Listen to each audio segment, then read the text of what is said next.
Welcome back. Today we're going to be talking about the outer join. It's a way of doing some different types of queries using SQL. So let's go ahead and take a look at that. One of the first thing we're going to take a look at are the keywords we're working with. So these are the things you want to watch for. I know you've seen these words before because they're really basic words we use all the time in the English language. But again, just like with all the other things we're working with in SQL, the keywords are a special application of those concepts for what we're working with. So we have left and right, the directions, I know, very weird. Outer join, which is the process of what we're working with through all these projects. A full join, or full is the modifier to go for the outer join as well. And finally, the plus sign. Yes, I know the plus sign, you've seen it before, but trust me, it's a little bit different just for one thing that we have to make sure we talk about. Why? Why are we doing outer joins? And so when we're looking at this, we want to take back at what we've been doing in the past. When we're doing a join, we're taking a look and we're going to go ahead and grab the data from different tables, and we're going to squish it together in a nice little coherent single package of information. We're trying to wrap it all up and put a nice bow on it. And we do that, of course, on the primary key, foreign key path to make sure we get the proper join. We don't have extraneous data we don't want in that, so we have that nice little package of information. However, sometimes when we're looking at the data, we need to make sure we're getting things that don't match. Now, we're not talking about doing a cross join or a Cartesian product where it's redonkulously huge and way too much data. No, when we're talking about this, when we're looking at the idea of an outer join, is I want to get all the matching data like we've been looking at, but I also want to find out things that don't match. And we use this on the idea of we're using an outer join. So we're going to join the stuff that works right there. That's the inner join, which has been the implied keyword we've been working with all year long. Now the outer join, though, is this other stuff, the things that don't match with that. And it's going to create some gaps in the data. Now those gaps can exist at any different spot. Usually it's in a single set of columns we're working with because it's the table that's going to be attached to that. But those gaps are actually null values, things that don't have anything.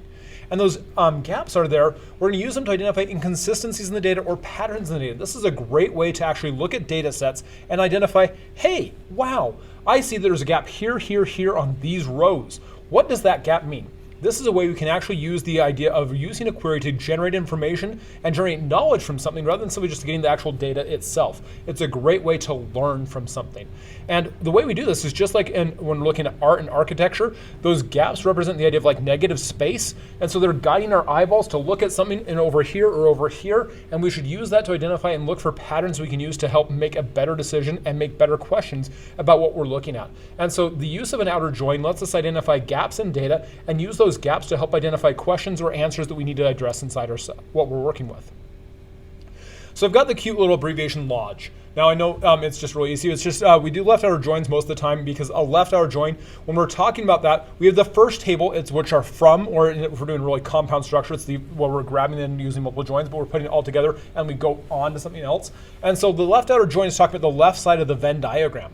That's what we're working with right here. And so we design or derive that first table first, whether it's a table that exists inside the schema on its own or a derived data set that we've created by using, say, for example, a subquery or something else like that. But that's the thing that we know all the answers that we are working for or looking at are inside that single table.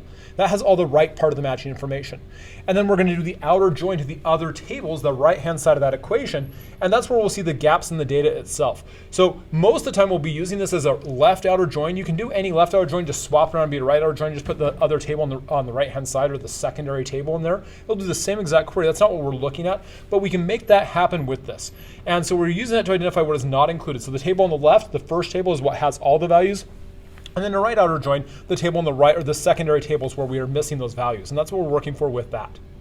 How do we do this? Well, it's the same basic join structure we've been using the entire year. It's just the directionality and the outer keyword are added to that. So we have select blah, blah, blah, blah, blah, blah, blah, blah, blah from table A, left outer join table B, blah, blah, blah, blah, blah, blah, blah.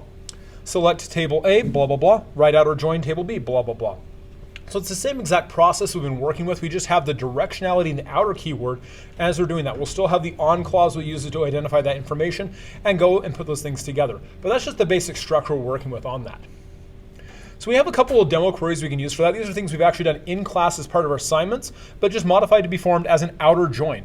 And so as you can see right here on the left-hand side, I have select course number description, left outer join course number as prereq, and left outer join description as prereq description from course COU, left outer join course LOJ. So using that inner self query, I'm using a self query as a left outer join, and so I can do that to make that happen. And so I'm matching that up on that. And so now I'm going to have blank values happening on my right-hand side of my query because the left query, the COU table, has all the information I'm looking for, but I'm left outer joining that to the right-hand side, and that right outer join will include values that do not match with an exact match. We'll leave blanks in there, aka nulls. Same thing right here in the right-hand picture. We have our select stu.firstname.lastname and zip.city. And we're going to do from students to right outer join zip code zip. And so we're going to do a right outer join. So this is the case where the right table has all the information we're working with, and we're going to join it to the left, which might have empties in the case of the first name and last name of students, because they're not meeting an actual name that lives in that city that we're talking about inside there. And that's what we're looking for inside those two different queries. So let's take a look at those results. So as you can see right here, I've got that same one that was on the left-hand side originally, and so we have the course description. We're doing this as a regular join. Notice right here up in the top corner that we have this great little join right here. And it's just a regular standard join. And so it's just using the regular thing, and we have 26 rows selected. And so this gets a match across for every single value. Everything on the left hand right here from the COU table matches something over here on the LOJ table. And so I use that alias. I can see there's an exact match across every single value because I'm using the idea of having a regular standard equijoin on this. So it matches correctly. Everything's good to go. We have a perfect match for that.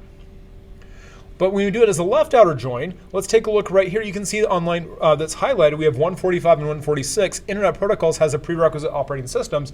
However, 146, Java for C++ programmers, doesn't have a prereq. And so the only difference that I have right here is I've added up here onto the select query, I have the left outer join on that. So I'm using that left outer join to pull that request out of there. And now instead of having 26 rows, I have 30 rows selected. So there's 4 more rows of values. You can see there's other blanks that are in here, including the one right there for operating systems down below, but that one wasn't, I didn't want to show off, so we have that listed right there. But with a left outer join, everything on the left table is still all right here that we have listed, but we now have over here on the right hand side, we have blank values, blanks that don't have matches. And so in that course as prerequisite, there isn't a match for a prerequisite, so it leaves it as blank. And so that's the way we can actually make something happen within that and grab values from there and actually make some inferences about information and use that to say, oh, this class doesn't have a prerequisite. Why does it not have a prerequisite? We can make some questions about that. We can look at the data, figure some things out. This is a great way, like I said, to get a better understanding of what we're working with and what we're looking at when we're doing a database query. We can also do things besides left outer join. Say, for example, you really wanted to make yourself have a lot of extra work. You might. You can actually do this by doing multiple queries and then joining them together with a union operation or union all operation to make sure you get all the duplicate values that are attached to it. Then you have to sort it and do all the filtering. I know. But you can do things besides using outer join. It's generally not the option to do it because not only is it harder to actually write as an actual query itself, it's also harder for human beings to understand. And again, remember, when we're working on actually writing queries and writing code, we're always writing them for us, the humans, to understand, the computer to execute and give us information that we as humans can also use. The only time it's a really good idea to look at something like that is maybe, for example, you have a really huge data set and you want to try doing multiple subqueries to squish down the data in advance. But that's really a different story entirely. We don't have anything with that we're working on in class. You don't have to actually do that. That's not something you have to concern yourself with. But maybe in the real world, when you're looking at some huge mega data sets, that might be something to concern yourself with before you run the actual outer join query. We also sometimes need to get information that's both excluded from the left and the right. There's empty spots on both sides. And that's just a full outer join. It's the same basic approach, and you just, instead of using left or right on the outer join, you use full outer join, and you get the blanks on the left-hand side plus the blanks on the right-hand side of the equation, and you'll see all of that information on there. And again, you could also replicate that using other ways. There's also this little quick little Oracle special operator, the plus sign. I'm never going to use it. I'm going to tell you not to use it. You have this cute little puking emoji on there because I really don't want it to be seen. But the textbook talks about it. I want to make sure I address it right here. So in case you do see it, it's why I'm saying to it. So it's a special operator for outer joins. And instead of using the proper join sequence, which we've been using the entire year, you just put some commas inside your from clause, put this in your where clause, put a plus sign, but no, just don't do it.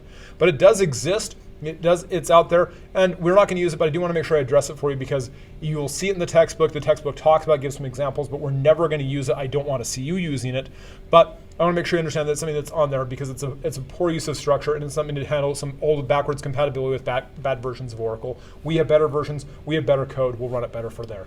And that's what we're going for. Hope this is helpful. Cheers and have a great day. See ya.